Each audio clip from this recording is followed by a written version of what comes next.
Hello বন্ধুরা, আপনারা সবাই ভালো আছেন। আজকে আমি চলে এসেছি একটা রেসিপি নিয়ে। ট্যাংরা মাছ দিয়ে লাউ রান্না করব। তো এখানে কিছুটা ট্যাংরা মাছে লবণ হলুদ মাখিয়ে নিয়েছি, নিয়ে ভাজি করে নিচ্ছি। আর লাউ রান্না করতে গেলে যদি একটু টকটক হয় তাহলে কিন্তু ভালোই লাগে লাউটা খেতে। তো তার জন্য একটু টকটক করে আজকে রান্নাটা করতে হবে। লাউটা তো অনেক ভালো লাগে খেতে। অনেকে তো লাউটা শুধু মিষ্টি মিষ্টি খেতে ভালোবাসে, কিন্তু একটু টকটক ভাব হলে কিন্তু ঝাল টক হলে কিন্তু একটু বেশি ভালো লাগে। তো আজকে সেইভাবে লাউটা রান্না করবো, একটু টকটক ভাব করবো। তো দেখুন আমার মাছগুলো সব ভাজা করা হয়ে গেছে, মাছগুলোকে এবার তুলে নিচ্ছি।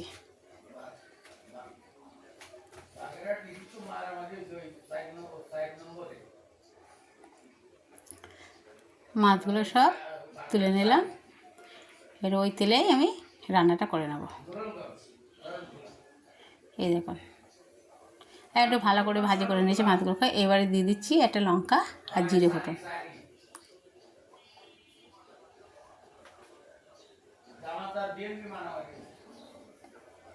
দিয়ে দিলাম। আর এবার দিচ্ছি পেঁয়াজ কুচি।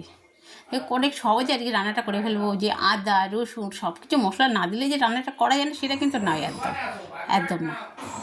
আজকে অনেক সহজে রান্নাটা করে নেব, আর দেখবে খেতে দুর্দান্ত লাগবে খেতে। তো আমি এবারে পেঁয়াজগুলোকে একটু ভাজি করে নিচ্ছি লাল লাল করে।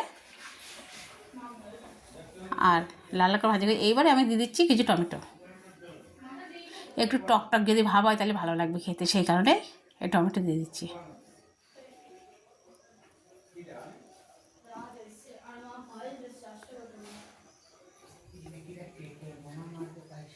এবারে দিয়ে দিচ্ছি লাউ।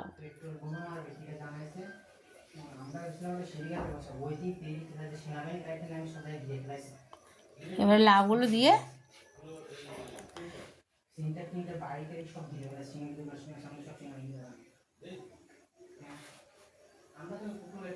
এবার সুন্দর করে কষিয়ে নেব।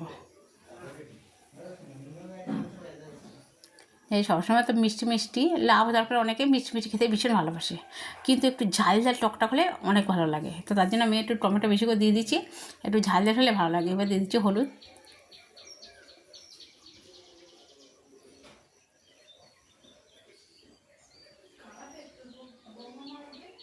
এবার দিয়ে দিচ্ছি লঙ্কার গুঁড়ো দিয়ে দিলাম, লবণ হলুদ লঙ্কার গুঁড়ো দিয়ে সুন্দর করে এটা কষিয়ে নিয়ে তার জল দিয়ে দেবো।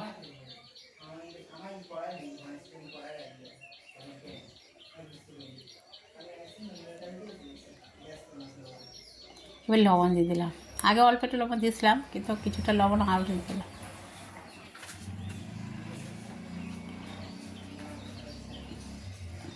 এবার আবার সুন্দর করে নাড়াচাড়া দিয়ে দেবো। আর হালকা একটু তো চিনি অবশ্যই দিতে হবে, সেটা এখন দিয়ে পরে দিই, সেটা পরের ব্যাপার।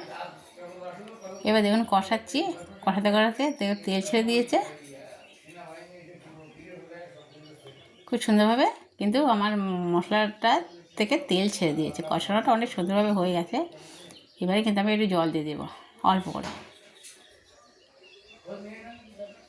এই যে অল্প একটু জল দিয়ে দিলাম।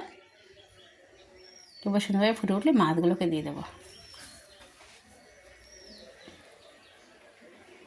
এই দেখুন সুন্দরভাবে ফুটে গেছে, এবার মাছগুলোকে দিয়ে দিচ্ছি।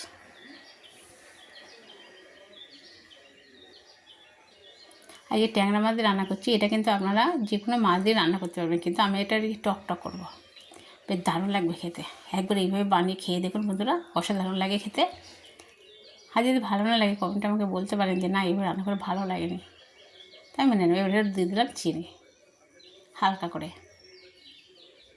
এবার দিয়ে দিচ্ছি ধনের গুঁড়ো,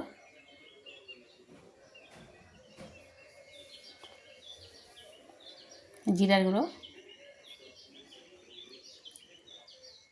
দিয়ে এবারে নামানোর আগে এই মশলাগুলো দিয়ে নামিয়ে নিতে হবে। আর বেশি কিছু দেওয়া লাগবে না, এতে তাই অসাধারণ লাগবে খেতে। বেশ অল্প সময়ের মধ্যে রান্নাটা হয়ে গেলে, কত অল্প জিনিসপত্র দিয়ে দেখুন হয়ে গেছে। এবার না ঢেলে পরিবেশন করে আপনার দেখা দেখুন মধ্যে কত সুন্দর একটা কালার এসছে টমেটোটা দেওয়ার পরে।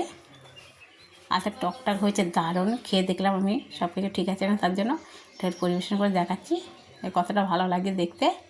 তো অবশ্যই করে যদি ভালো থাকে তো লাইক কমেন্ট শেয়ার অবশ্যই করবেন। আর যে সকল বন্ধুরা এখন পর্যন্ত আমি সাবস্ক্রাইব করুন অবশ্যই সাবস্ক্রাইব করে দেবেন আর বেশি বেশি করে একটু